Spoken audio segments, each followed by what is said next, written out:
अस्सलाम वालेकुम व्यूअर्स, मैं हूं डॉक्टर हकीम मोहम्मद सिद्दीक। आज की वीडियो के अंदर हम बात करेंगे यूरिक एसिड के बारे में।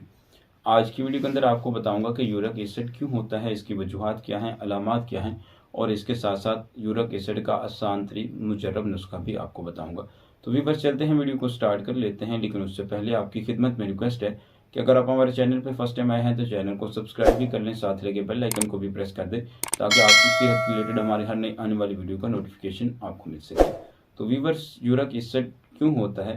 यूरिक एसिड एक आम पाया जाने वाला मर्ज है जिसमें बहुत सारे लोग जो है वो मुब्तला हो रहे हैं। तो बहुत सारे लोग इसकी वजूहात के बारे में जो है वो इल्म नहीं रखते हैं। तो आज मैं आपको सिर्फ चंद इसकी वजूहात बताऊंगा जिसकी वजह से ये मर्ज लाहिक होता है। तो वीवर्स, वो मर्द व ख़वातीन जो ऐसी ग़िज़ाओं का कसरत से इस्तेमाल करते हैं जिनके अंदर प्योराइन कसरत से पाया जाता है, जैसा कि बड़ा गोश्त होता है और इसके अलावा वीवर्स कलेजी है या दिल का इस्तेमाल है। तो जानवरों के दिल का इस्तेमाल भी जो है इसके अंदर प्योराइन कसरत से पाया जाता है। तो ऐसे लोग जो ऐसी चीज़ों का गोश्त का कसरत से इस्तेमाल करते हैं या फिर जो है वो कलेजी का कसरत से इस्तेमाल करते हैं, जानवरों के दिल का कसरत से इस्तेमाल करते हैं, तो इसमें जो है वो प्योराइन की मिकदार काफ़ी कसीर तादाद में होती है। तो इसकी वजह से जो है वो यूरिक एसिड बढ़ रहा होता है। और इसके साथ साथ वीवर्स, जो सॉफ्ट ड्रिंक्स होती हैं, मतलब जो है वो हम सोडा वगैरह का इस्तेमाल करते हैं और इसके अलावा जो है वो बोतल वगैरह का काफ़ी इस्तेमाल किया जाता है। तो ऐसी चीज़ें जिनमें अल्कोहल ज़्यादा होता है, इसका कसरत से इस्तेमाल भी आपको यूरिक एसिड की मर्ज में मुब्तला कर सकता है।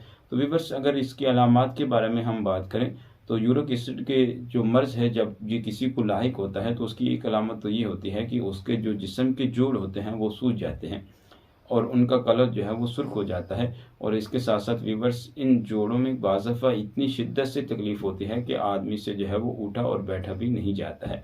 तो ये चंद इसकी वजूहात और अलामात थी। इसके अलावा और भी बहुत सारी वजूहात और अलामात हैं, लेकिन जो इम्पोर्टेड वजूहात और अलामात थी वो मैंने आपको बता दी हैं। अब आते हैं कि यूरिक एसिड का आसान तरीन इलाज क्या है, कौन सी ऐसी चीज़ इस्तेमाल की जाए जिसके साथ यूरिक एसिड को जो है वो कंट्रोल किया जा सके। तो व्यूअर्स, इसके लिए एक देसी मुजर्रब नुस्खा आपको बताने वाला हूँ। आप इसको बना के इस्तेमाल कीजिए। इंशाअल्लाह अज़ीज़ सिर्फ 20 से 25 दिन के इस्तेमाल से आप हमेशा के लिए यूरिक एसिड से जो है वो छुटकारा हासिल कर लेंगे। तो व्यूअर्स, जो सबसे पहली चीज़ आपने लेनी है वो है राई सफ़ेद। किसी भी हर्बल पंसार स्टोर से आपको आसानी के साथ मिल जाती है, कोई महंगी भी नहीं है। आपने वज़न में ले लेनी है 100 ग्राम राई सफ़ेद, वज़न में ले लें 100 ग्राम। और इसके साथ साथ व्यूअर्स, जो दूसरी चीज़ आपने लेनी है वो है कलमी शोरा। कलमी शोरा काफ़ी क्वालिटी में अवेलेबल होता है, 3 से 4 क्वालिटी में अवेलेबल है। तो आप असल वाला ओरिजिनल कलमी शोरा ले लें, जो थोड़ा रेट में महंगा ज़रूर मिलता है लेकिन इसका रिज़ल्ट 100% होता है। तो आप कलमी शोरा जो है वो वज़न में ले लें 100 ग्राम, राई 100 ग्राम, कलमी शोरा 100 ग्राम। इन दोनों चीज़ों को आप इकट्ठा कूट के पाउडर बना के सफ़ूफ बना के अपने पास रख लें। अब व्यूअर्स, आपने क्या करना है कि आपने 500 mg यानी कि मीडियम साइज़ के खाली कैप्सूल ले लेने हैं, उनको भर लेना है और अपने पास महफूज रख लेना है। सुबह खाने के 2 घंटा बाद ताज़ा पानी के साथ या फिर जो है वो नीम गर्म पानी के साथ आप 2 कैप्सूल का इस्तेमाल करें। और इसी तरह रात को सोते वक्त खाने के 2 घंटे बाद या फिर सोते वक्त आप जो है वो 2 कैप्सूल ताज़ा पानी के साथ इस्तेमाल करें। इस नुस्खा को आप मुतवातिर 20 से 25 दिन इस्तेमाल करें। इंशाल्लाह तीसरी खुराक चौथी आपको फ़ायदा जो है वो होता नज़र आ जाएगा। इंशाल्लाह 20 से 25 दिन के लिए इस्तेमाल करें, आप हमेशा के लिए यूरिक एसिड के मर्ज से छुटकारा हासिल कर लेंगे।